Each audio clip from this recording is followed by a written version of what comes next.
The disappearance of Saint Lucianfisherman Ricky Joseph became one of the key issues raised during the closing press conference of the 51st CARICOM Heads of Government meeting, as regional leaders faced questions from Al Jazeera.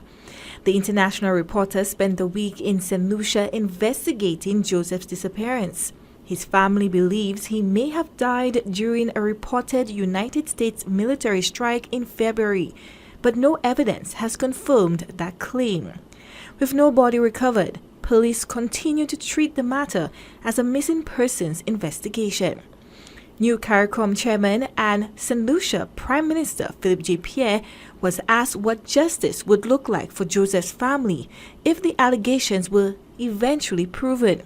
He said the government remains concerned about the case, but noted that there is still no official confirmation of what happened. We are very concerned about the loss of life for anybody, particularly these people who lost their lives at sea.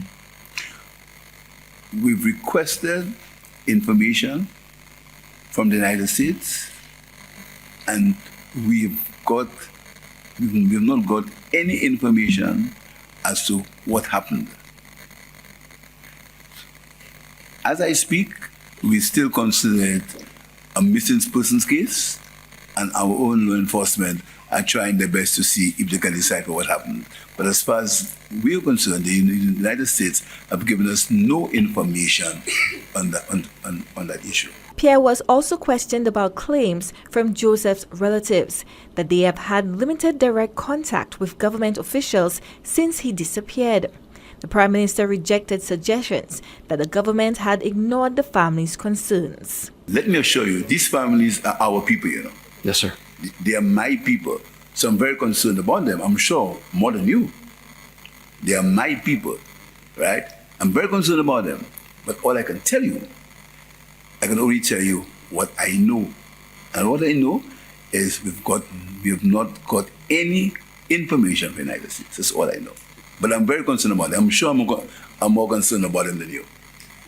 Well, I would just challenge that. I've spent the week with them. I can name their children. Yeah, but I'm sure. Sir, can you? Because, after this week, you're going to be leaving. I'm ahead of them. So I know that pain. I know what they're suffering from, but I can only tell you the truth. The discussion later turned to the wider issue of whether countries should be permitted to carry out lethal strikes against people suspected of criminal activity. Barbados Prime Minister Mia Mottley acknowledged the legal and geopolitical challenges surrounding such operations, but said Barbados has consistently supported peaceful solutions. Morally, I would prefer not to see it. If there is engagement between the parties militarily, they're allowed to be able to take proportionate action. So let us be very clear that Barbados always believes that there are better ways to deal with things rather than through the loss of life, whether it is the war in Gaza, whether it is internal conflict elsewhere. The regional leaders maintained that their position is guided by respect for international law and legal principles. For Hot 7 News, I'm Chloe Dantes reporting.